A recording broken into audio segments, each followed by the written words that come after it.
No one cares about your transcript.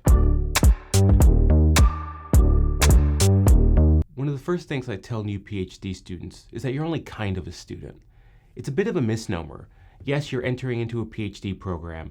Yes, you're known as a PhD student, but you're actually more of a colleague in training.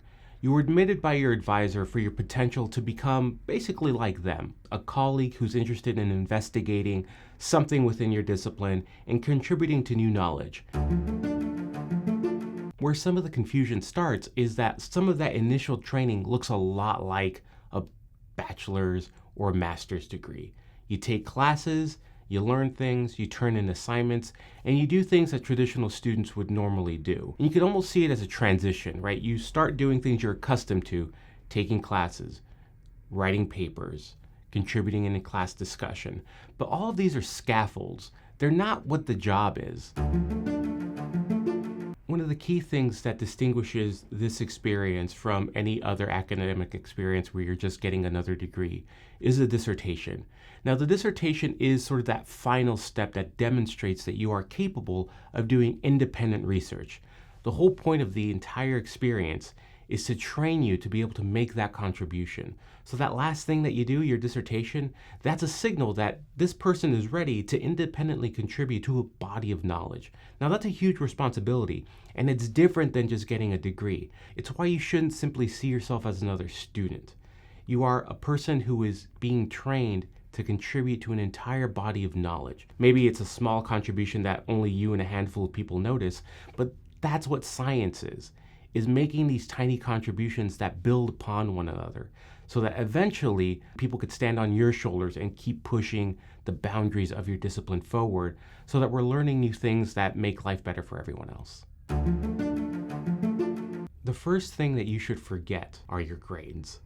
No one cares about your grades. You care about your grades because chances are you've done a really good job in getting good grades to demonstrate that you're ready to begin this PhD program. But literally no one else is going to care.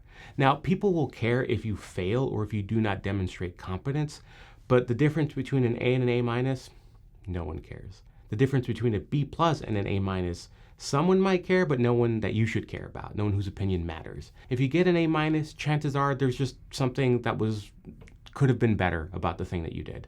You could approach the faculty member in a spirit of learning and simply ask them, hey, how can I improve?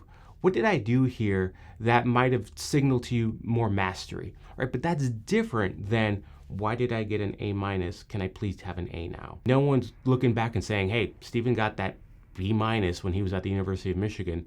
Maybe we shouldn't hire him. Maybe we shouldn't tenure him. Why? Because those markers of excellence cease to matter. So instead of grades, you should see your coursework as just training, right? You're learning content or you're learning methods. You're learning something about your field that is going to enable you to contribute to it in a very deep and authentic way. Every single course is just another opportunity to engage with your field and engage with the training that you'll need to be a successful academic in the future. None of it has anything to do with grades. Publications are the hallmark of excellence for any PhD student. That doesn't mean that you have to be first author on a publication or sole author on a publication, but it should mean that you're contributing to research such that someone sees you as an author on a paper. When I talk about publications, you shouldn't think of quantity. You should think of quality and who you're writing with. If it's an independent project or if it's something where you want to be first author, understand that that's a lot of work and can take a really long time. I've had publications sort of linger in the peer review pipeline for 12 months. So understand that when you decide to sort of helm or take the lead on a publication, you're committing to a long process.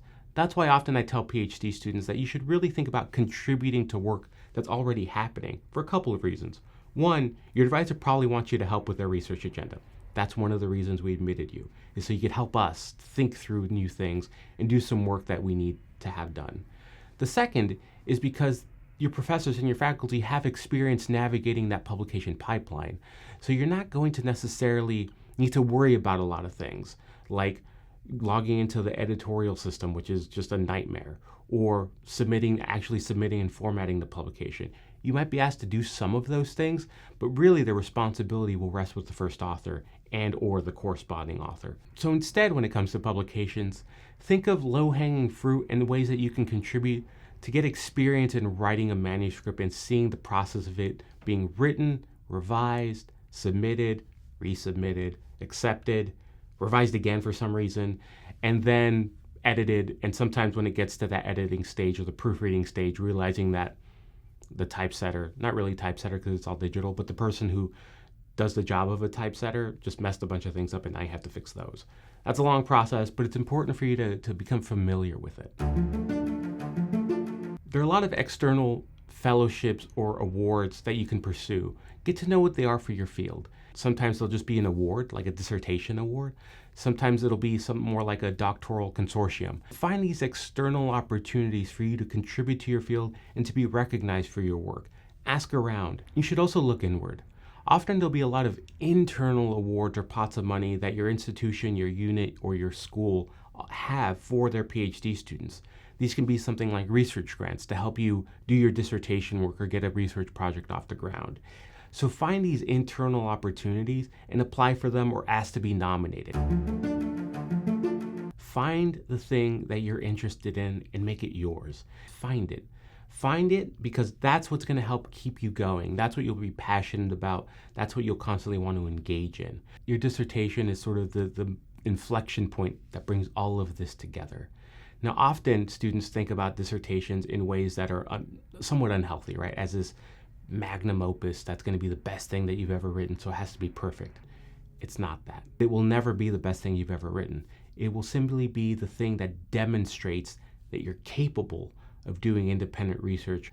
Your dissertation is a culmination of things you were interested about, gaps you were filling, contributions you were making, all living within one document. And frankly, it is the start of your journey, not the end. Being a PhD student is a bit of a misnomer. Grades don't matter. Building your career is what matters, and finding your niche is what matters. But these are just my opinions. What do you think makes you successful as a PhD student, or if you're an early career or even senior researcher? What do you think? What advice would you give PhD students?